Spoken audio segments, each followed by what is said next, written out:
Today's lesson starts off the unit on two-dimensional kinematics, or in other words, projectiles.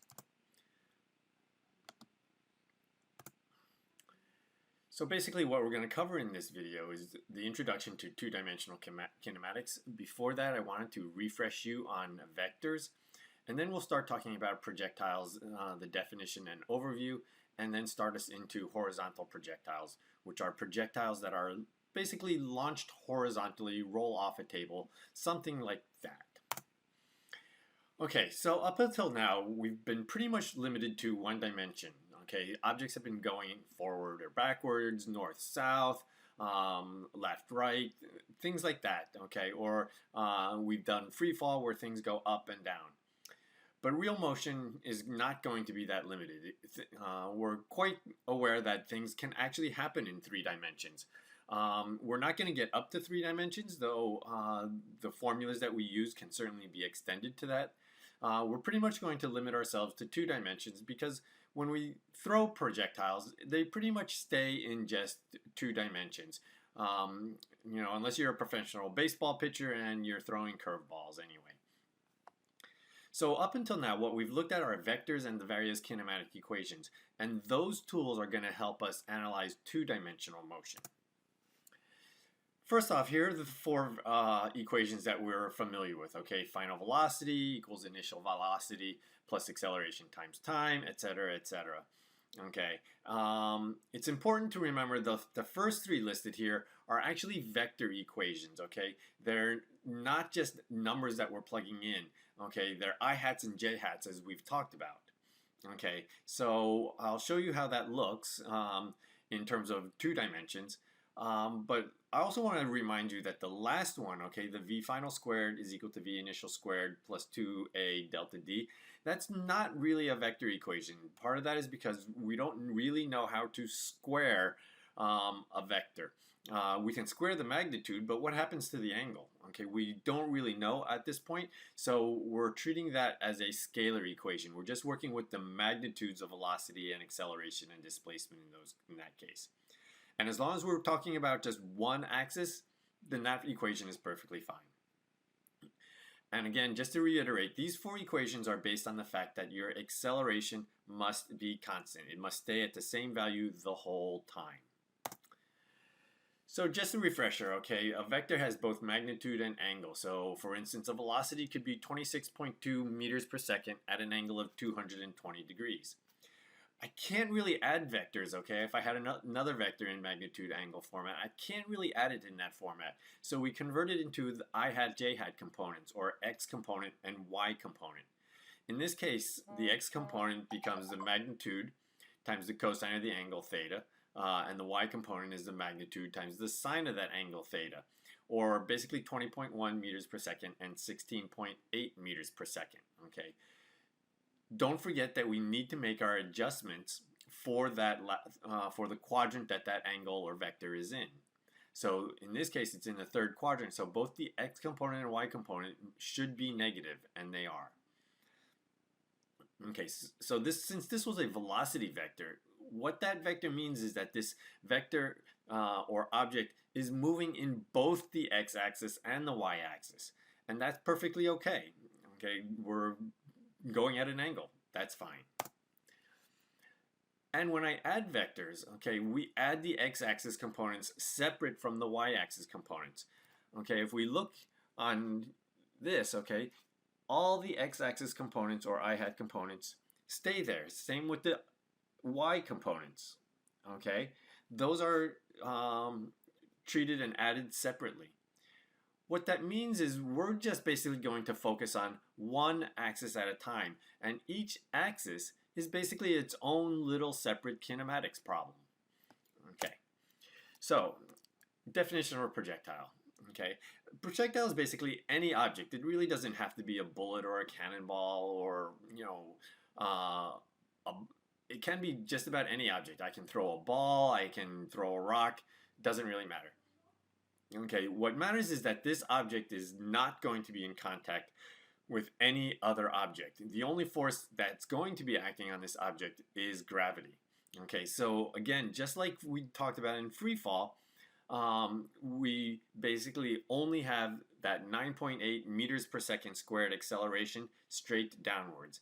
And again, we're going to ignore air resistance, and we're also going to ignore the curvature of the Earth. We're basically, the distances that we're talking about are small enough in general that the curvature of the Earth is ignored. Now, if you go into a military field, artillery officers do need to worry about the curvature of the Earth because some of the cannons that they have shoot far enough that it goes over the horizon. You can't even see where it lands. So, since acceleration is just at 9.8 meters per second squared, straight downwards, it stays constant in both magnitude and direction. So those formulas that we talked about earlier still apply. And instead of treating it as a two-dimensional kinematics problem, we're going to treat it as two one-dimensional kinematics problem. Okay, we have an x-axis kinematics problem, or horizontal axis, and a y-axis kinematics problem, or a vertical axis. And because we're talking close to the Earth, we know what the accelerations are in those two directions, okay? Horizontally, my acceleration is simply 0. Vertically, my acceleration is 9.8 meters per second squared, straight downwards. So I have one variable for both axes already, okay? The acceleration variable. So if I look at the horizontal axis, it's nothing but a constant velocity problem. Since I have no acceleration, every second it goes 5 meters, 10, 15, 20, whatever that velocity happens to be, okay, because it never changes. Vertically, it's a free fall kinematics problem, just like we've already done. So I just need to focus on what is the vertical axis and realize that the time connecting those two axes is exactly the same. When the vertical axis reaches this, where's the horizontal? Or if the horizontal axis reaches this, where's the vertical? It's the same, it's basically just two one-dimensional kinematics problems.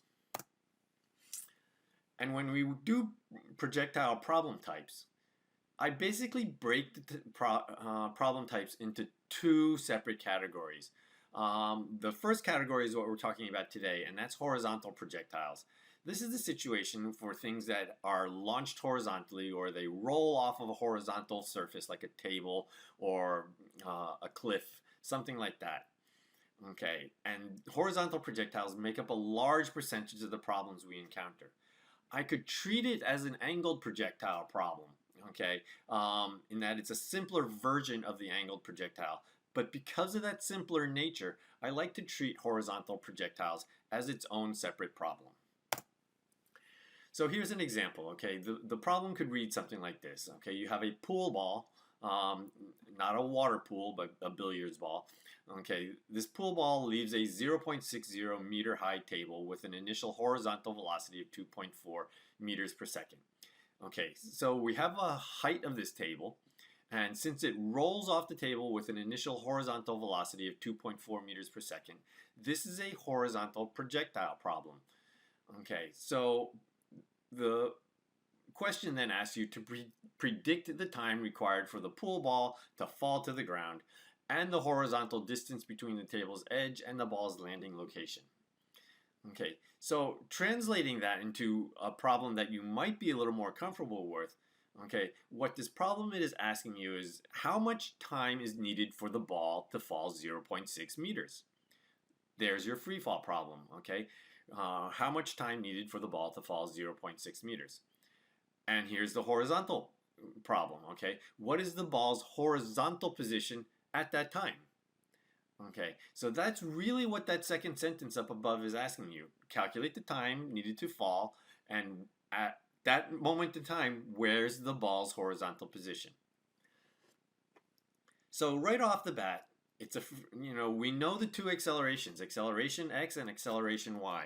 Okay, those are listed here. The third variable we got from above because it was a horizontal problem. That means all of my velocity is horizontal. If I'm just talking the vertical velocity, that means my initial vertical velocity must be 0. Okay, so out of the two sets of kinematic variables, I already have a lot of information, okay? I have my two accelerations. I have my vertical one. So what I'm going to do is I'm basically going to just set up separate problems for the two axes, okay? The horizontal and vertical. And I'm just going to make a set of kinematic variables for each, okay? The constant velocity one, because my acceleration is the same and initial and final and average, my velocity never changes. I don't really have 5 variables. I really only have 4. Those are shown there. Okay, but I have those two separate variables, and I can fill in the various numbers that I already know just because it's a horizontal projectile problem. Okay, I have my two accelerations, and I have my initial vertical velocity. Notice also that I made my acceleration positive 9.8 meters per second squared.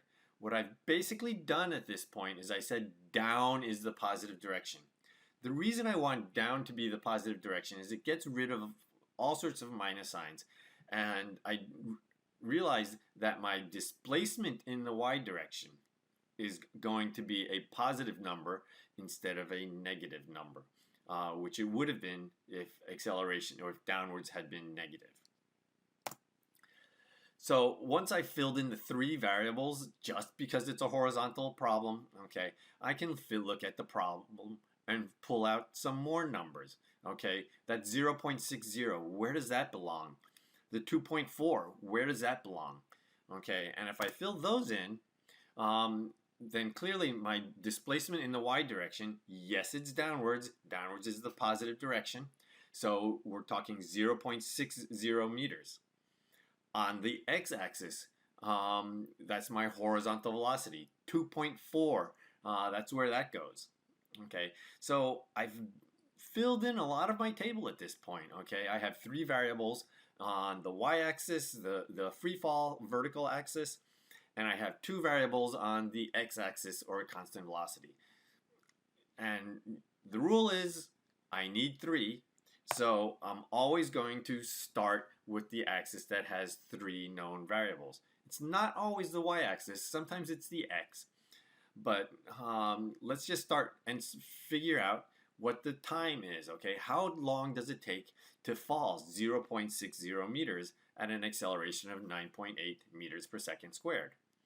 Well, since I have initial velocity, the one I don't care about is final velocity, and so I have this formula that says displacement is equal to VIT plus 1/2 AT squared. Well, initial velocity is 0, so really this portion of my equation just goes away, and I'm left with the 1/2 AT squared. If I plug in the numbers from above and solve, I basically end up with my time being 0.3499 seconds. That's pretty close. That's pretty much close enough to 0.35. I'm not worried about rounding errors at that point. So I'm just going to record it as 0.35 seconds. And that's actually the answer to the first part. How long does it take for my ball to fall 0.60 meters? 0.35 seconds. Okay. The second part is, horizontally speaking, where is the ball at 0.35 seconds? So I basically have that 0.35 seconds that I solved for, and it's the same 0.35 seconds that I have on the x-axis. So now I have 3 variables. I have time, I have acceleration, I have average velocity. Whoops. Okay, so since I have those 3, I can solve for my displacement on the x-axis or horizontal axis. Same thing, I have VIT plus 1/2 AT squared. This time my acceleration is 0, so that part of my equation goes away. I plug in the various numbers, and I find that the ball at this point has traveled 0.84 meters in the horizontal direction. So really, the projectile is an extension of our one-dimensional kinematics exploration. Okay, instead of just 1 dimensions, it's 2 dimensions, and I just treat it as 2 one-dimensional kinematics. Okay, and we can bring the x-axis and the y-axis, solve one, and maybe there's information on there that lets me solve the other axis. Thank you.